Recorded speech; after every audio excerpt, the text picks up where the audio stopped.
Chosen one, there is something now radiating from you that no mirror can properly reflect. It isn't your smile, your eyes, your posture. It isn't even how you dress or speak or carry yourself, though those things have changed. What they marvel at is the essence, the quiet force that hums beneath your every breath, the kind of energy that doesn't walk into a room and announce itself, but that gently rearranges the room's entire vibration once you step in. It is not loud. It is not boastful. It does not beg for approval, but it is felt deeply, unmistakably, and the ones who are tuned into truth, they notice. This glow is not the result of achievement or applause. It is not the product of performance. It is born of integration, of knowing who you are, not because the world told you, but because you've been with yourself in your quiet hours, in your exiles, in your sacred midnights. You've come face to face with what broke you. You've stood in the fire without turning to ash. You've returned from the places where others forgot their names, and instead of bitterness, you returned with light. That light is what surrounds you now. It isn't a light that blinds, it's a light that guides. It doesn't burn people, it reveals them. You don't walk around shining like someone who wants to be seen. You shine like someone who is finally seeing. And that is rare. That is why they talk. That is why women marvel. Not because you are the loudest voice or the sharpest edge, but because you carry the kind of soft certainty that the soul has been longing for. In you, they don't see a show. They see a safe place. You have become a kind of mirror. Not one that distorts or flatters, but one that remembers. When people look at you, they feel like they're being shown who they used to be, before they hardened, before they bent to survive, before they traded truth for approval. And that mirror, chosen one, it is not something you try to be. It is simply what your spirit has become, polished by pain, refined by silence, washed in grace. And now you move through the world differently. You don't need to prove anything. You don't need to chase anyone. You don't reach to be chosen. You walk as someone who already is. That's the glow. That's the power. And that's the quiet reverence that wraps around your every step like light around a flame. This is why they pause, why their hearts stir when you speak softly, why they remember you long after your voice has faded. It's not your presence alone, it's what your presence awakens in them. Chosen one, you carry a mystery that makes others lean in without realizing it. It's not because you speak with more volume or because you decorate yourself with things meant to impress. It's because you've stopped needing validation to feel whole. You've stopped broadcasting your value and started living it. And that kind of self-possession cannot be ignored. It changes things. It shifts the dynamics of every room you enter, not because you demand it, but because you don't need to. Women notice, not with shallow attention or fleeting glances, but with wonder. They may not know how to describe what you are, but they feel it. In the way you listen with your eyes instead of just your ears. In the way you take up space, not to overpower, but to hold peace. In the way your silence isn't empty, but anchored. That influence is not about attraction, it's about alignment. Your energy doesn't seek to pull people toward you. It invites them to meet themselves more honestly through you. There is something in your presence that feels rare. And in this world, where people wear masks layered upon masks, where most conversations are negotiations of ego, where charm often conceals manipulation, your authenticity is startling. They notice that you are not easily moved by appearances, that your eyes don't dart around the room seeking approval, that you're not afraid to pause, to wait, to listen. In you, they sense something sacred, a person who doesn't perform for affection, a person who doesn't need the crowd to remember their worth. That is what makes you magnetic.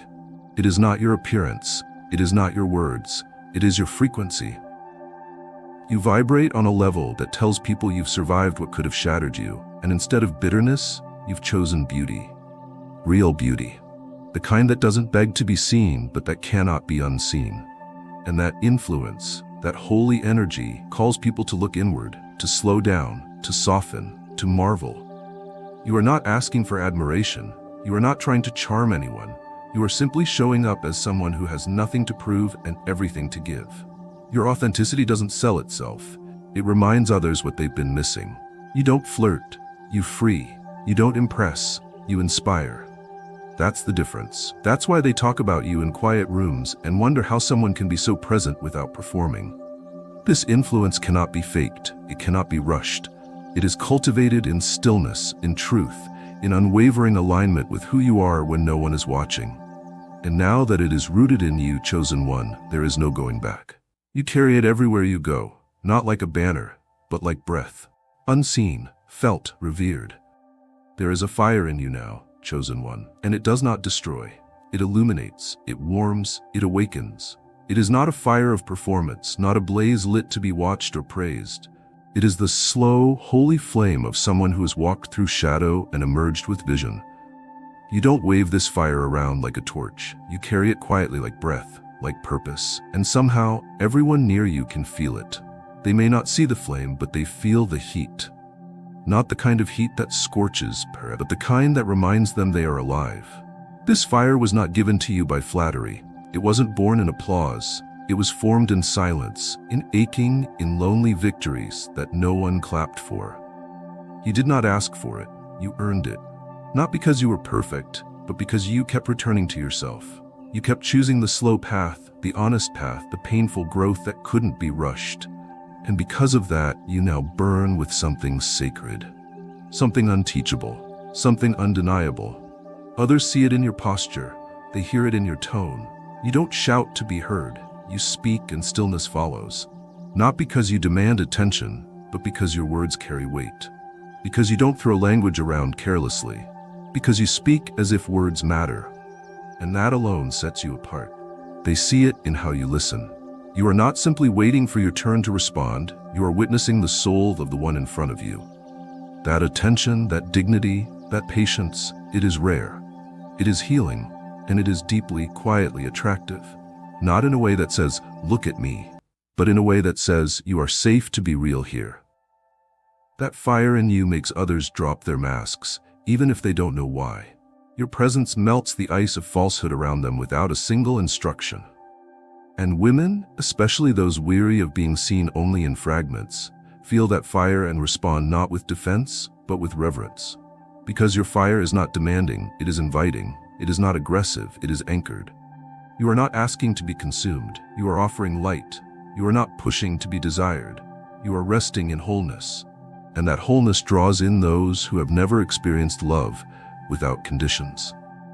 This fire cannot be tamed by flattery, nor extinguished by rejection. It lives in your center, untouched by chaos. You don't need to argue to prove your truth. You are your truth.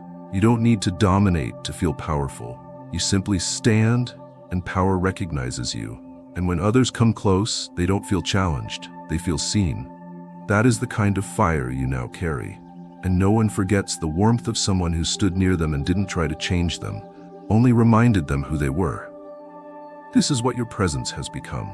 Not a flame that shouts, but a steady fire that says, "You are enough."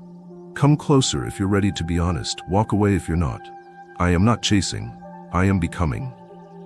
And that, chosen one, is more compelling than any seduction ever could be. You have become something different now, chosen one. Not just a presence, but a measure. You walk into spaces and without meaning to, you change the standard of what people expect. You are not louder than others. You are simply more rooted. You are not trying to stand out. You are simply unwilling to shrink. And in a world obsessed with performance, you have chosen something rarer, authenticity without apology. You have become a quiet disruption. Without speaking of it, without planning it, you've made it clear that there is another way to exist. One that doesn't involve deception. One that doesn't require masks. One that doesn't need to chase attention to feel worthy. And this terrifies some, but it awakens others. Especially women who have long been surrounded by pretenders, by noise, by surface-level pursuit. When they meet you, they don't just see a man, they see peace. They see clarity, they see home. You've become the one they talk about, not because you impressed them with tricks or games, but because you didn't need to. You didn't lower your voice to sound mysterious. You didn't sharpen your edges to seem tough. You didn't perform confidence, you embodied integrity, and that has become magnetic. Because in a sea of men trying to appear powerful, you are simply present. And presence, when it is clean, when it is anchored, when it is whole, is irresistible. You've become the kind of man others measure themselves against in silence, not because you're arrogant, but because you found a frequency they didn't know could exist in someone who looks like them. You are not playing the game of who is more dominant, who is more admired, who is more praised. You've exited the game entirely. And now, without even trying, your life has become a kind of mirror. A mirror that shows people their own emptiness, not to shame them, but to call them higher. Women sense that in you. They don't know how to name it, but they feel it. They feel that being around you is different, calmer, sharper, safer, more honest. They don't feel the need to perform. They don't feel the pressure to become something they're not, because your presence does not ask for masks. It calls for essence. And in that space, something sacred is born. Admiration, yes, but also trust. Respect that cannot be faked. Longing that is not rooted in lust, but in recognition. You've become the quiet standard. The one who isn't competing, but keeps winning. The one who doesn't shout, but never goes unnoticed. The one who doesn't seek to be adored, but ends up deeply remembered. Not for your charm, not for your words, but for your alignment. For the way you carried yourself like someone who no longer needed to be chosen, because you finally chose yourself. Chosen one, there is a reason people remember you. There is a reason they speak of you in rooms you've never stepped into, mention you in silences between sentences, and feel the trace of your presence long after you've walked away. You have become the kind of person who lingers, not in body, but in feeling.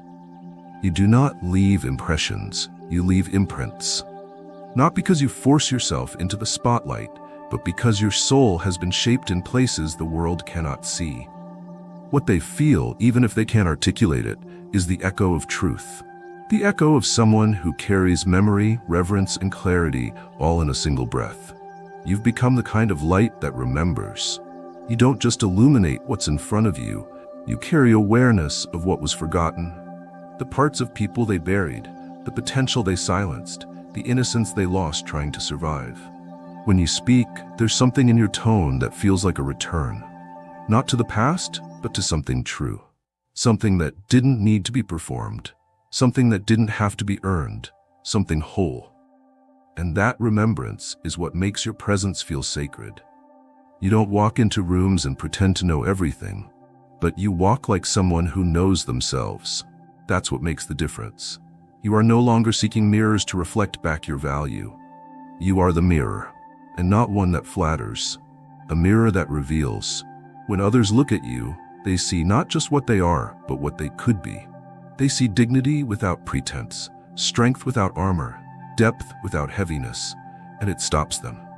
You have become someone whose silence speaks, whose calm isn't passive, but powerful, whose patience isn't weakness, but a discipline carved from storms you've endured. You are not admired for being flashy. You are admired for being centered, for being the kind of person who listens when others rush, who pauses when others panic, who remembers the value of stillness in a culture obsessed with motion. That alone is revolutionary. This is why women, especially those weary of superficial pursuit, feel something magnetic in you.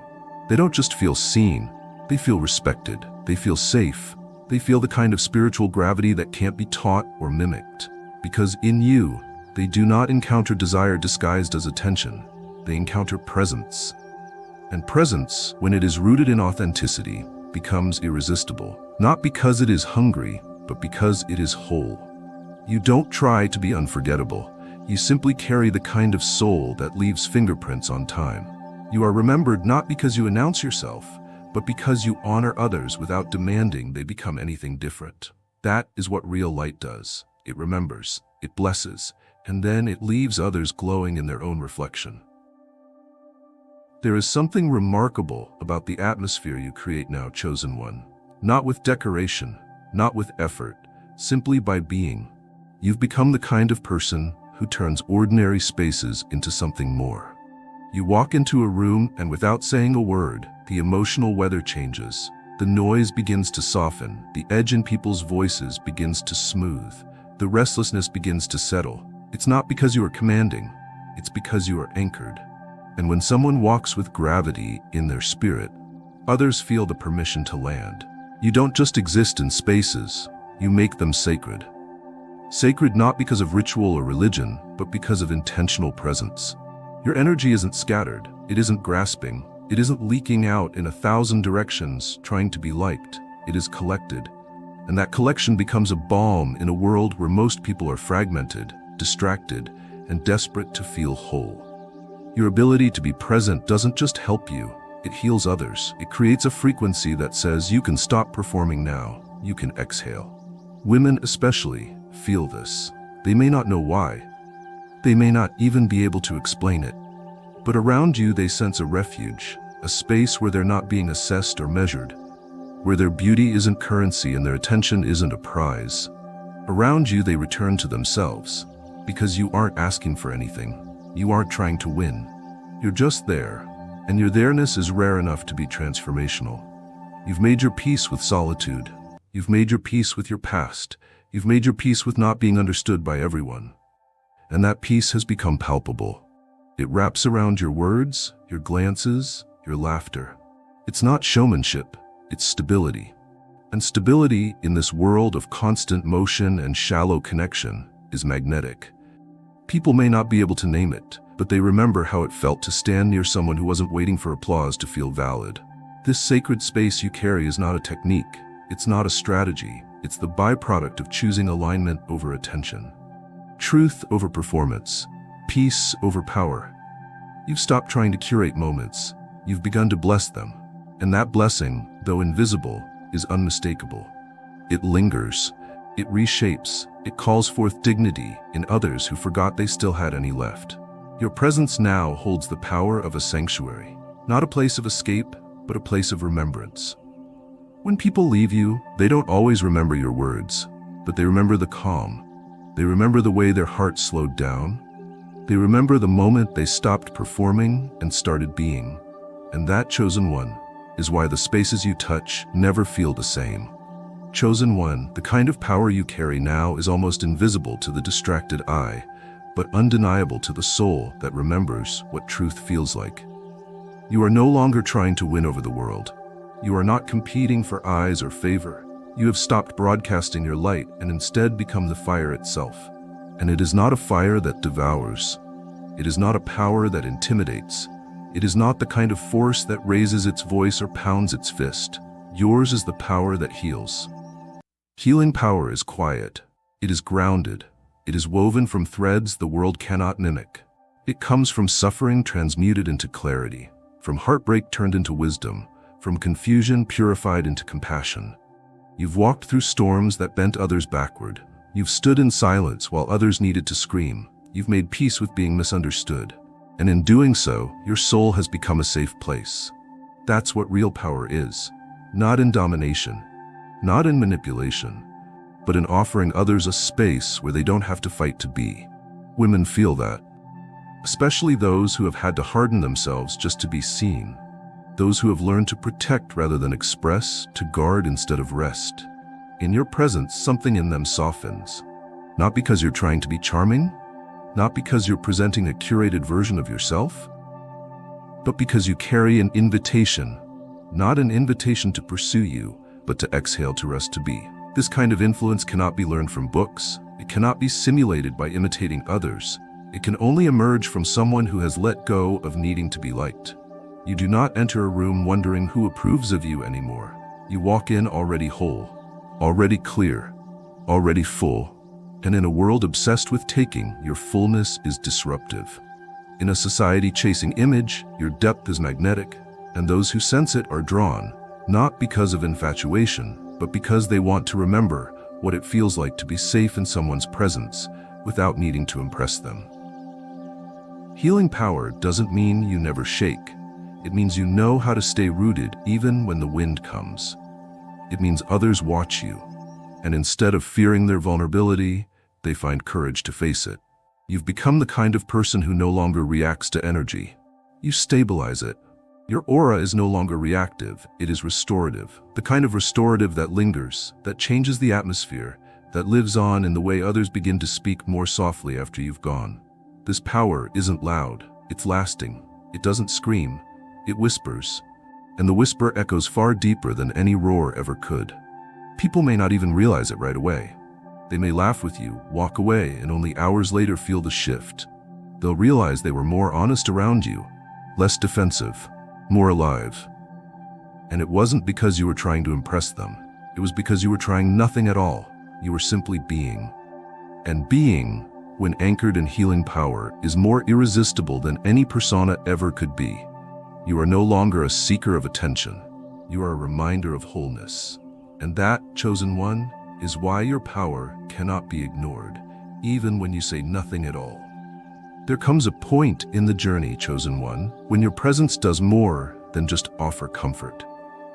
It begins to awaken vision.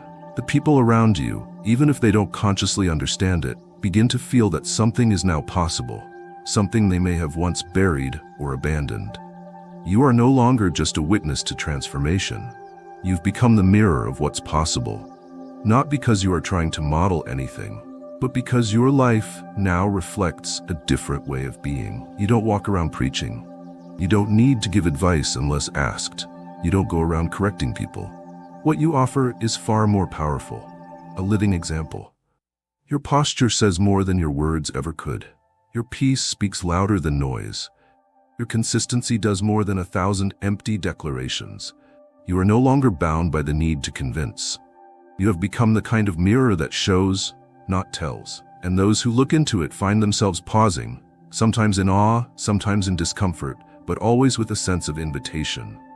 That is what makes you so magnetic now, especially to women who have seen the surface of many, but the soul of few. You are not trying to prove masculinity.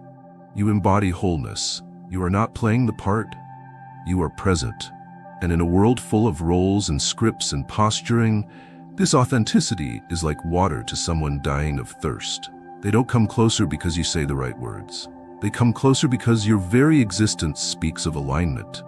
And that alignment reminds them of who they could become if they stopped shrinking, performing, and pretending. You have become a mirror not of perfection, but of transcendence. The kind that says, yes, I have known pain. Yes, I have faced betrayal. Yes, I have stood alone. But look, I am still here. Still soft, still solid, still sacred. And that reflection offers something the world forgot how to offer. Hope without pressure. Inspiration without intimidation. Presence without performance. You are no longer trying to be admired. That's why you are. You are no longer trying to be wanted. That's why your presence draws in eyes, hearts, and reverence. You are no longer trying to control how people see you. You've taken responsibility for how you see yourself.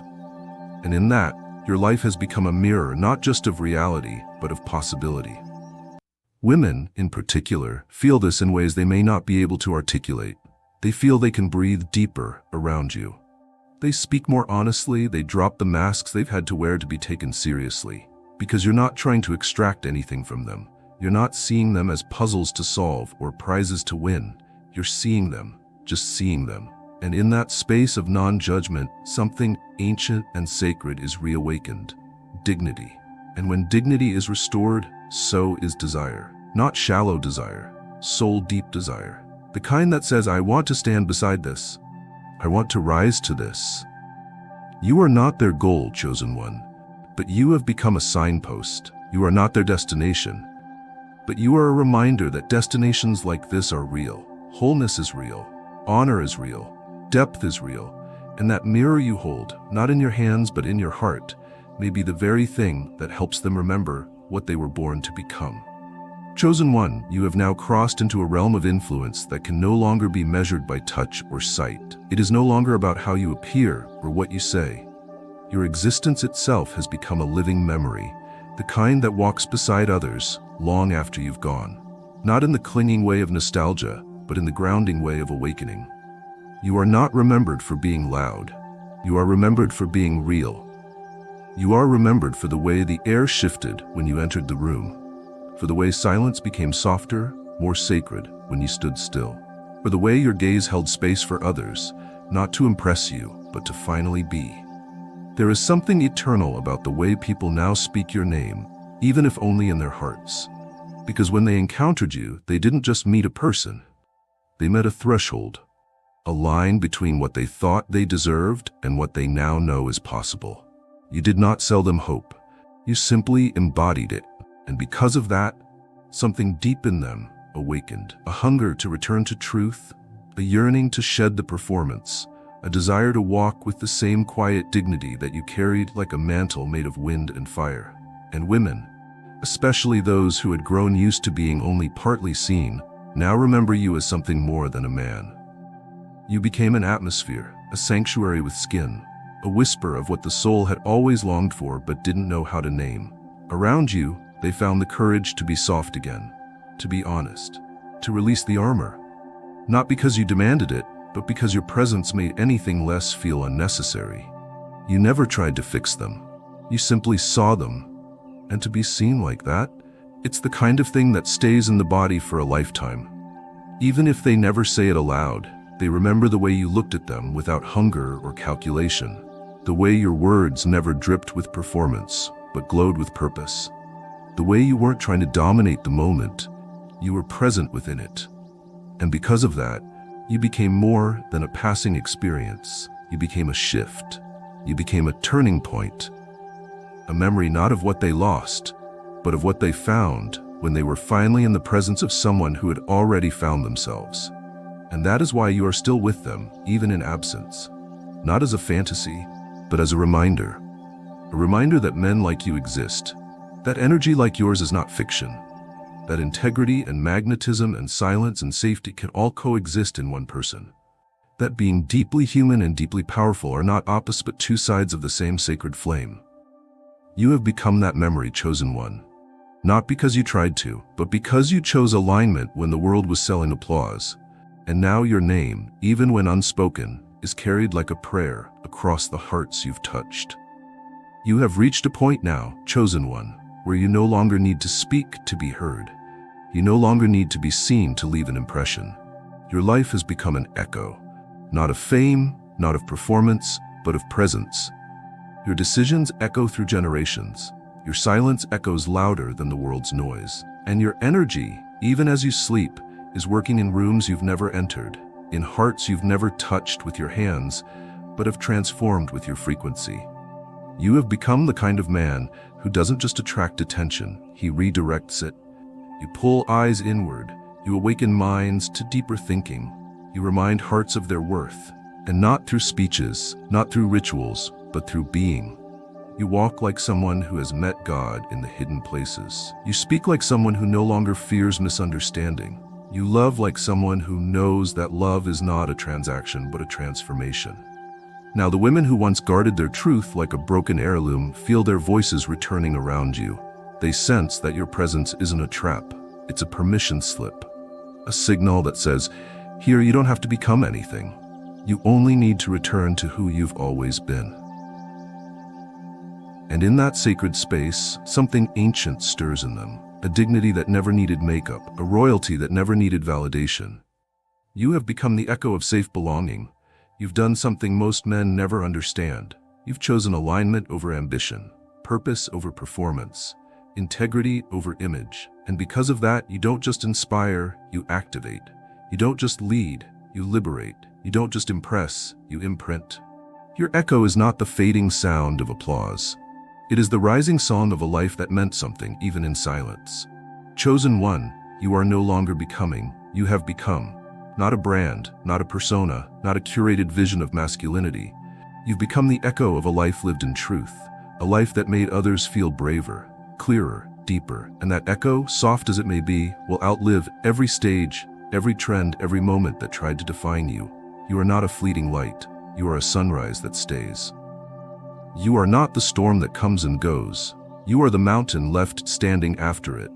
And those who've met you will forever carry the echo of your stillness in their loudest days. This is your legacy now, not built on followers or fame, but on presence, on truth, on the sacred strength of someone who remembered who they were and never forgot again. Chosen one, there are few in this life who walk into a space and teach without ever speaking, and you have become one of them. Not because you set out to, not because you trained for it, but because life carved something into your soul that now moves ahead of you. You carry a vibration that doesn't ask for applause, it commands attention without demanding it. You have become living proof that spirit can educate, energy can instruct, and stillness can shift generations. There is something deeply sacred about how your presence operates now.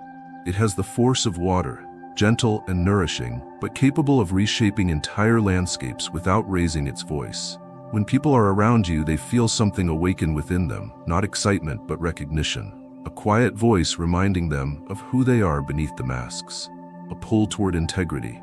A whisper that says, come back, come deeper, come home. And yet you don't preach, you don't correct, you don't posture, you don't perform. Your body has become the parable, your aura, the sermon. Your every pause, a punctuation in a divine language few can speak, but many understand. You are a message written in light and wrapped in flesh, and those who cross your path are better for it, even if they never realize why.